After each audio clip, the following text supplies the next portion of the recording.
Last लेक्चरला आपण unit number 4 बघत होतो, energy conservation through cogeneration and tariff. So what is mean by cogeneration?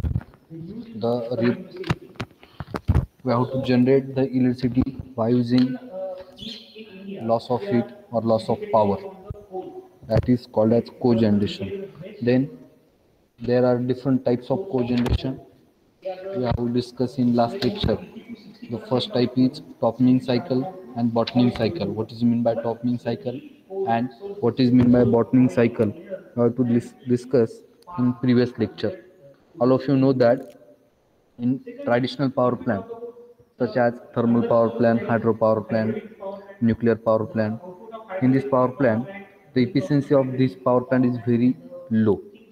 It is near about 25 to 30%. In case of thermal power plant, this efficiency is 30 to 35%. So we can conserve the energy by using, or we have to collect that heat losses or power losses by using cogeneration system, and we can increase the efficiency of our traditional power plant. Thermal power प्लांटमध्ये जर आपण बघितलं तर जवळपास 35% एवढं electricity किंवा losses होता. जवळपास 65% एवढी लॉसेस आहे. 35% इफिशियन्सी आहे थर्मल पॉवर प्लांटची, right. So by using cogeneration system, we have to collect electricity or heat or power by using recovery system, and can generate that by using that power or heat or different electricity. So you can increase the efficiency of traditional power plant by using cogeneration system. This is the advantages of cogeneration system. You can increase the efficiency of traditional power plant, right? Then second part आपण बघितलं होता, there is a mainly cogeneration system is classified into mainly two types using sequence of energy use. जी काही heat recovery किंवा heat जे का आपण recover करतोय, तर त्याच्या लोकेशननुसार त्या सिस्टीमचे कोजनरेशन सिस्टीमचे दोन टाईप पडतात. एक असं टॉपिंग सायकल आणि दुसरं असं बॉटमिंग सायकल. टॉपिंग सायकलमध्ये जनरली आपण द हीट इज रिकवर और रिकलेट at the end of boiler. ठीक आहे. And by using bottoming cycle topping सायकलमध्ये आपण जे काही स्टीम टर्बाईन आहे, स्टीम टर्बाईनपासून आपण हीट रिकव्हरी करतो. बॉटलिंग सायकलमध्ये आपण बॉयलर थ्रू ती हीट रिकव्हरी करतो आणि त्यापासून कोजनरेशन करत असतो. ठीक आहे. त्यानंतर आपण साइट सिलेक्शन फॅक्टर्स और factors to be affected at the selection of cogeneration system. There are different factors we have to consider while the selection of cogeneration system. The firstly is the electrical load matching, right? Then thermal load matching, thermal to electrical energy ratio, quality of required thermal energy, then fuel availability, which type of fuel we have to use in thermal in a power plant, that we have to consider in a selection of cogeneration system. Then the installation and available space. Then the next type is a grid connected or independent system, right? And last one is a pollution. The pollution point is also we have to consider the time of selection of cogeneration system. Then next part आहे आपला the energy conservation through tariff. ठीक आहे. तो बघत असताना पहिल्यांदा what is mean by tariff. Last लेक्चरला मी इंट्रोडक्शन दिलं होतं. What is mean by tariff? So what is mean by tariff? First we have to introduce the term of tariff. The electricity is generated in a power system which is then delivered to large number of consumer. ठीक आहे. जे काही electricity आहे ती generating स्टेशनमध्ये generating power प्लॅनमध्ये ती electricity generate होते आणि ती आपण डिलिव्हर करतो बाय युजिंग पॉवर ग्रिड और power system to a different types of consumer. There are number of consumer or also the different types of consumer. There is a agriculture consumer, there is a industrial consumer, there is a commercial domestic consumer. ठीक है. There are certain types of consumer, and this electricity we have to deliver by using grid or power system to different types of consumer. ठीक आहे. So the consumer can be use this power if it is sold at a proper rate. जो काही consumer आहे तो ती power use करतो, utilize करतो when the rate of that power is proper. ठीक आहे. आता जर आपण महाराष्ट्रामधला काही भाग जर बघितला, नाशिक सिटीचा जर आपण विचार केला, नाशिक डिस्ट्रिक्ट असेल किंवा नगर डिस्ट्रिक्ट असेल, तर बऱ्याचशा डिस्ट्रिक्टमध्ये तुमचे जे काही जे काही प्रोव्हायडर आहे, इलेक्ट्रिसिटी प्रोव्हायडर कंपनीज, ते आपण फक्त MSEB आपल्याला माहीत आहे, महाराष्ट्र स्टेट इलेक्ट्रिसिटी बोर्ड. पण जर आपण हायटेक सिटीमध्ये मुंबई, पुणे, दिल्ली अशा ठिकाणी जर गेलो, तर त्या ठिकाणी there are different companies which are deliver the electricity or which are provide the electricity to different types of consumer like Tata, Torrent. ठीक आहे. So Reliance, this type of companies is deliver the electricity or provide the electricity to a different consumers. ठीक आहे. So consumer having a choice.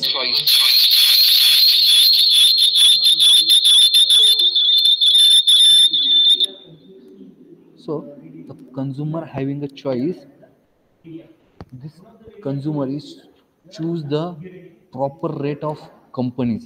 ज्या कंपनीचा rate proper असेल किंवा जी company proper service देत असेल, स्टॅबिलिटी देत असेल, so consumer having a choice to choose their company. Right. So consumer काय करतो, त्याच्या चॉईसनुसार डिफरंट कंपनीचे डिफरंट जे काही रेट्स आहे, युनिटचे चार्जेस आहे, त्यानुसार तो कंझ्युमर काय करत असतो, चॉईस करत असतो की मला कुठल्या कंपनीकडनं इलेक्ट्रिसिटी घ्यायची आहे. ठीक आहे. आता सध्या आपल्याकडे जर आपण विचार जर केला की रुरल भागात किंवा आपल्या डिस्ट्रिक्टमध्ये, तर आपल्याकडे चॉईस नाही आहे. सो त्याचं रिफ्लेक्शन कशावरती, ती जी काही कंपनी आहे, जी काही इलेक्ट्रिसिटी प्रोव्हाइड करते, त्या कंपनीला त्याची जी काही फॅसिलिटी आहे, जी काही रिलायबिलिटी आहे सप्लायची, जी काही रेट आहे, पर युनिट चार्जेस आहे, ते मेंटेन ठेवावं लागतात. ठीक आहे. जेणेकरून त्यांना मोर कंझ्युमर त्यांच्याकडे अट्रॅक्ट होते. ठीक आहे. In case of supply of an electrical power, tariff refers to a rate at which consumer is charge for electrical power supply.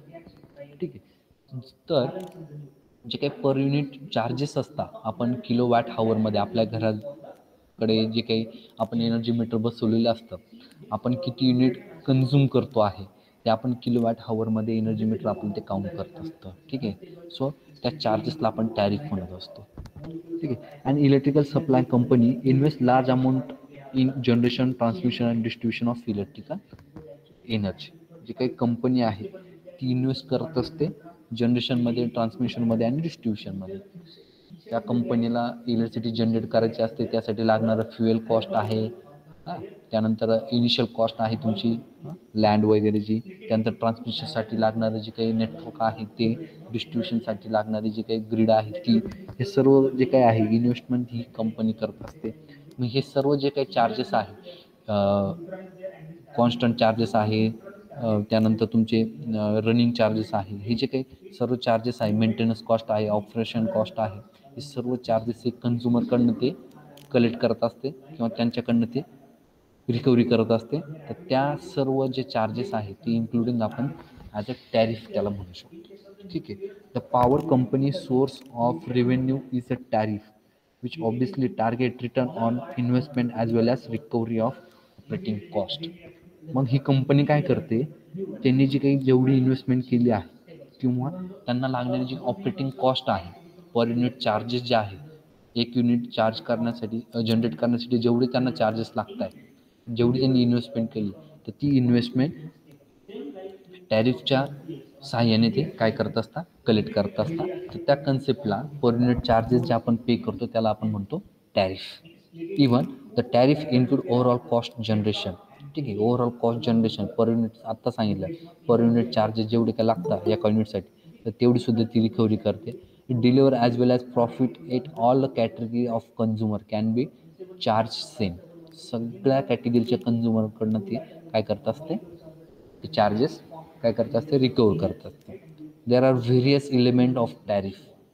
आता टॅरिफमध्ये काही इलिमेंट्स आहेत. रिटर्न ऑन इन्व्हेस्टमेंट, ठीक आहे, operation and maintenance cost, taxes amount, fuel cost. तर हे सर्व जे काय आहे ते त्या कन्झ्युमरकडनं ती कंपनी काय करत असते, कलेक्ट करत असते. The tariff is the rate at which the electrical energy is sold. There are various types of tariff followed in a market. This post will give the brief idea about different types. ठीक है. Tariff introduction. Electrical energy produced by power system is delivered to a large number of consumers. ठीक है. The tariff become an attention for the electrical supply company. The company has to ensure that the tariff such as that not only recover the total cost of producing electrical energy but also earn a profit on the capital investment. नुसतं त्यांनी जी काही investment केली तेवढीच ती investment ते किंवा तेवढी जी काही कॉस्टिंग आहे तेवढीच ते काढत नाही, पण त्यावरती जी काही प्रॉफिट आहे ती सुद्धा ती कंपनी काय करत असते, काढत असते. मग आता ही जी काही टॅरिफ आहे, टॅरिफ कन्सेप्ट तुम्हाला कळाली, समजली का? टॅरिफ काय असतं? हो सर. ओके. सो हे जे काही टॅरिफ आहे त्या टॅरिफचे डिफरंट टाईप्स आहे. मग हे जे काही टॅरिफ आहे ते डिफरंट कन्झ्युमरसाठी डिफरंट टॅरिफ ती कंपनी काय करत असते, लावत असते टॅरिफ रेट. तर first type is a simple tariff, second is a flat rate tariff, next one is a block rate tariff, two part tariff, maximum demand tariff, power factor tariff, three part tariff. तर हे types आहेत टॅरिफचे. मग ते जे काही types आहे टॅरिफचे ते different कन्झ्युमरसाठी डिफरंट टाईप्स असतात.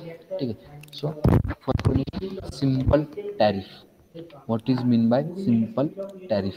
आता हा जो काही टॅरिफ आहे सिम्पल टॅरिफ ते कोणासाठी, कुठल्या कन्झ्युमरसाठी आणि कशा पद्धतीने ते कंपनी रिकवर करते.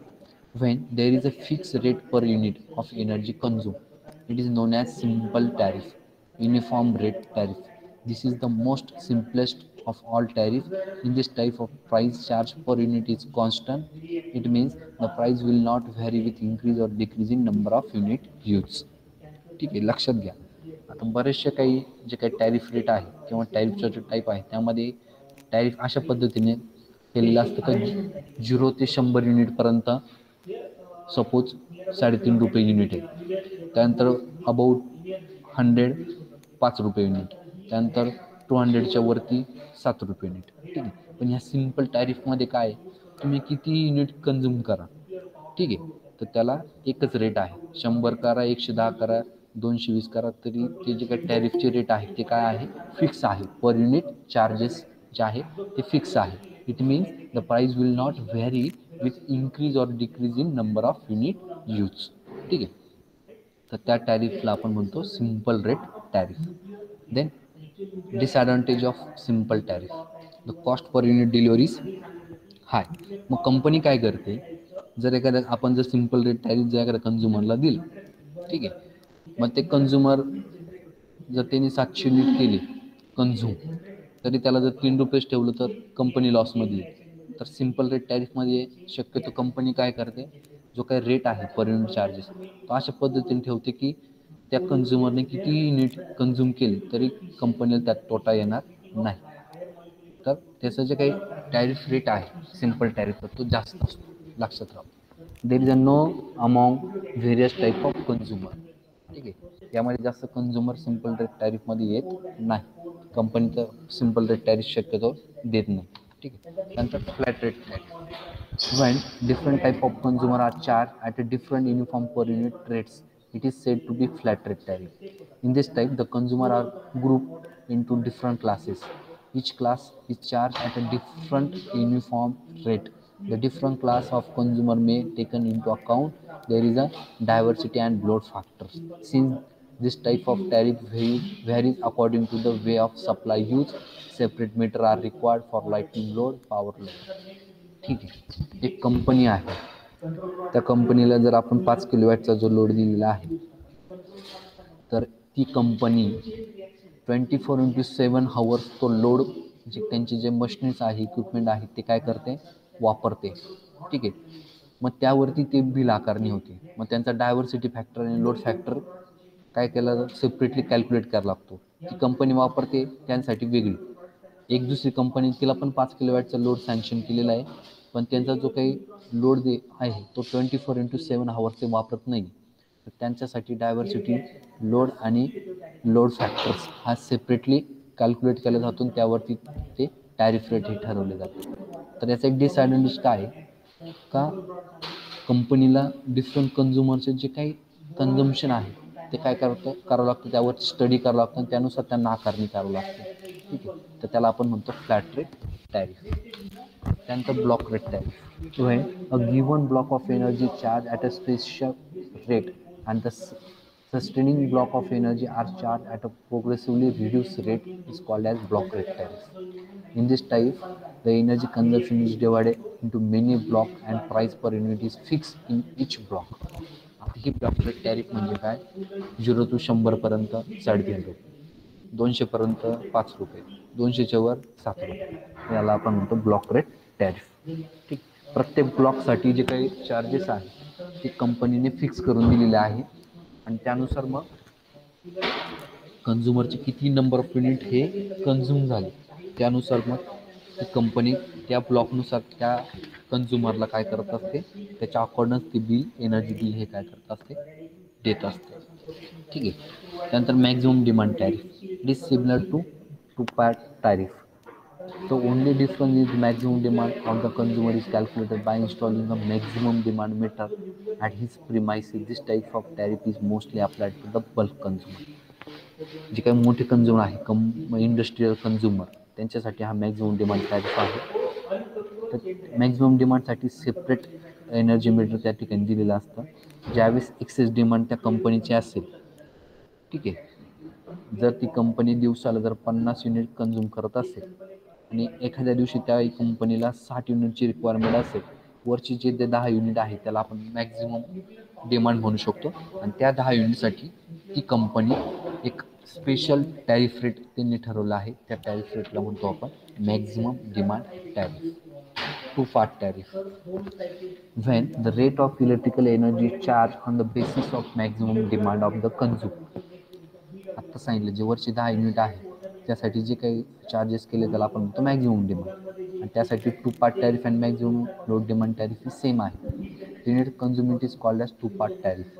In this type, the total charge to be made from the consumer is split into two components, fixed charge and running charge. ठीक आहे, जे काही चार्जेस मॅक्झिममसाठी जे हे करतात तर त्यामध्ये 2 चार्जेस असतात, एक फिक्स चार्जेस आणि running charges. The fixed charge depend upon the number of units consumed by the customer. ठीक आहे, and thus consumer is charged at a certain amount per kilowatt of maximum demand plus a certain amount per kWh of energy consumed. For example 50च्या वरती त्यांनी 10 unit consume केलेले त्यासाठी त्यांनी fix charges ठेवलेले, पण 10 युनिटच्याही वरती त्यांचं कन्झम्पशन झालं तर त्यामध्ये मग तुमचे रनिंग चार्जेस आणि फिक्स चार्जेस हे दोन्ही काय केले जातात, ॲडिशन केले जातं आणि त्यांचं टोटल चार्जेस केले जातं. ते मग कस्टमरला पे करणं नेसेसिटी असतं. तर याच्यामध्ये 2 पार्ट केलेले, फिक्स चार्जेस आणि रनिंग चार्जेस. त्यामुळे ह्या टॅरिफला त्यांनी नाव दिले two part tariff. What is the disadvantages of two part tariff? Consumer has to pay the fixed charges is respect to of the fact whether he has consumed or not the electrical energy. Generally S T consumer असतात त्यांचा हा problem असतो. त्यांना जेवढा load sanction केलेला असतो तेवढं त्यांनी कन्झ्युम केलं किंवा नाही केलं तरी त्यांना जे काही एनर्जी बिल आहे तेवढं ते पे करावं लागतं. शक्यतो हे हाय टेन्शन कन्झ्युमर जे आहे एस टी कन्झ्युमर त्यांच्यासाठी हा डिसॲडव्हान्टेजेस पॉईंट आहे टू पार्ट टॅरिफ किंवा मॅक्झिमम लोड डिमांड टॅरिफचा. There is always error in ascending the maximum demand of the consumer.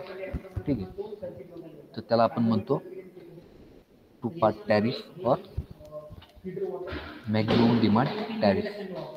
आता कन्झ्युमरचे types according to the different consumer ते पण पडतात ॲग्रिकल्चर, इंडस्ट्रीयल आणि लो टेन्शन आणि हाय टेन्शन टॅरिफ किंवा लो टेन्शन कन्झ्युमर आणि हाय टेन्शन कन्झ्युमर असे जर 2 टाईप्स असतात कन्झ्युमरचे ते पण लक्षात राहू. एल टी आणि एस टी कन्झ्युमर आपण त्याला म्हणतो, लो टेन्शन आणि हाय टेन्शन कन्झ्युमर. ठीक आहे, आता हे डिफरंट टाईप्स कन्झ्युमरच्या टॅरिफचे आहे हे समजले तुम्हाला.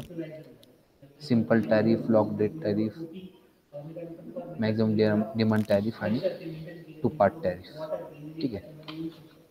सो ही टॅरिफ आहे. आणि त्यानंतर मग आपल्याला नेक्स्ट पार्ट यामध्ये बघायचा आहे की energy conservation using or through the tariff.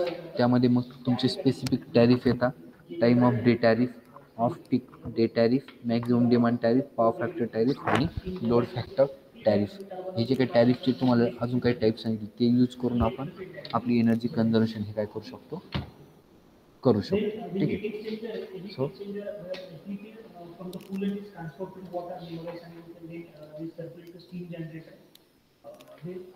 हा एक पार्ट झाला तुमचा. What is mean by tariff? The concept of tariff, and there are different types of tariff.